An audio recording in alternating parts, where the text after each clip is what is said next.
define or teach a class.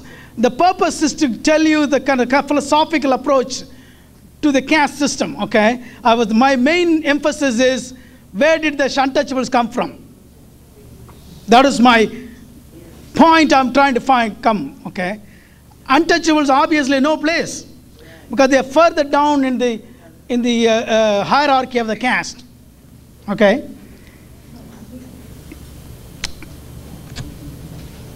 Okay. If a Shudra hears the Vedas, his ears will be filled with molten lead. If he should utter the Vedas, his tongue should be chopped off. His body should be cut into pieces if he should commit to it memory. This is one of the Vedas. These are the things are written. So how do you expect a poor untouchable try to read or try to study or try to even think? There's no way you can think. And this is the basis on which the Hindu religion. So Hindu religion is nothing but caste system. Caste system and Hindu religion one at the same. If I have that point come across, I think I've fulfilled my purpose. Okay. Now, coming back to the Hindu religion as to how the untouchables have been in that bottom. What is the status today? What are their status today? Is there an emancipation? How did it happen? When the British came, before that, let me go back to the Persians, the Muslims came. They came in the 9th century. One of the reasons, every time a foreigner came into India, he was able to invade the country so easily because people are completely disintegrated. There is absolutely no unity. Because that is the dividing and rule is the name of the game of the Hindu religion. Okay, so whether Alexander the Great walked in or the Muslims came in or the British came in, they had absolutely no difficulty in conquering the country. As a matter of fact, in certain places, the one king invited the other guy from outside in order to run over the other kingdom. So they're fighting against each other. It was easy for a foreigner to conquer India. Muslims had no difficulty in conquering almost the whole India. So when they came in, obviously a number of untouchables converted to Islam. Whether forcefully or because if I were living at that time, I would have jumped out of that and joined any religion.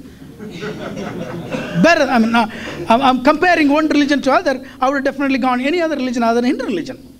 Okay. And again, by going into that religion, these people got benefit. First of all, they got dignity. Because all said and done, Islam, among all the religions, is the one treats everybody equally. At least comparatively. Okay. Then came the British. They brought Christianity into India. There also again, some of the untouchables and the low caste Shudras converted to Christianity. But in order to gain benefits from the British, some of the Brahmins also converted to Christianity. And by going into Christianity, they also took their caste to some of them. So today we have different caste in Christianity.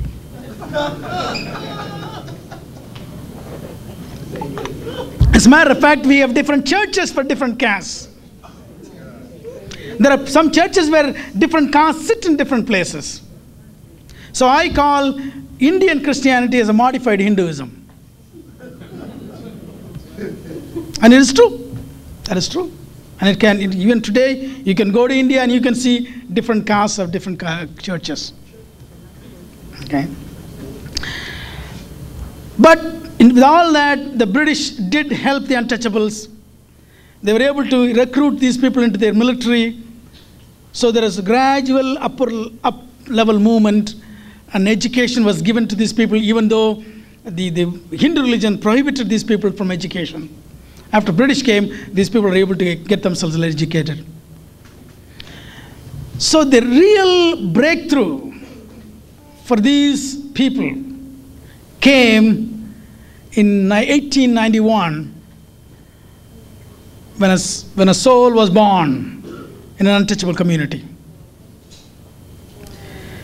When that boy was little, when he went to school, he was not allowed to sit with the rest of the class students. He had to sit at the back corner. He has to bring his own little piece of rag so he can sit on the floor. The teacher would not touch his notebook. He cannot drink water in the school till somebody would take the water and pour in his mouth. And if somebody is not available to pour water, he could not drink water for the whole day. But thank goodness there was a teacher who recognized this boy had extraordinary intelligence. Which was, that boy is not supposed to have intelligence. Because if you're untouchable, you have no brain. Because they saw to it you didn't have any brain. By preventing you from teaching at all, learning at all. But this teacher found this boy, such an enormous intelligence. So he talked to another benevolent, one of the small Maharajas. So before 1947, India had hundreds of little kingdoms. They called them Maharajas. There is one Maharaja happened to be a benevolent, a good person. So this teacher informed that Maharaja about this boy. So that Maharaja said, I will pay for his tuition. I will pay for his education. So he went through college, and then he sent him to New York City in 1913. He came here in 1913. 1916, he returned to England. Within 3 years, he obtained both his MA and PhD. When he left in 1916, he shipped 2,000 books back to India.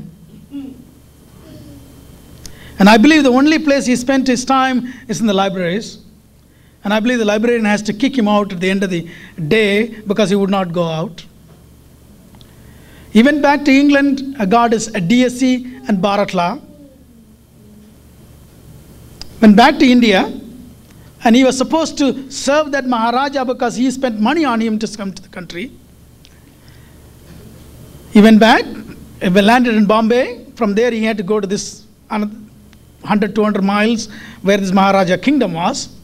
He went there, he couldn't find a place to live because he was an untouchable. All his PhDs, MDs, DSc, Bharat Law didn't help him. So ultimately he had to lie to one of the like a boarding places, and he was able to get in. He went to his office. Everybody knew that Untouchable is going to come to the office. So they had a rug, people to walk. They were waiting for this guy to walk in. They quickly rolled the rug out so he wouldn't pollute the rug. When he had to receive a paper, the office peon would throw the file at his desk. But whatever lies he made in his boarding place didn't last more than 10 days. They found out. They did not find out about his PhDs and DSCs and Bharat Laws, but they did find out that he was a born untouchable. The word born is the most important word. So there was a whole bunch of people standing in front of the boarding house with the long sticks. He was so afraid. So somehow he went through the back and packed his bag, ran away from the place. But there was no train till the end of the day, so he went to a park. I believe he wept for several hours, sitting there. If this is what happens to me, he was the highest educated person at that time in India. I think even now I can say he was one of the highest educated persons. What will happen? What will happen to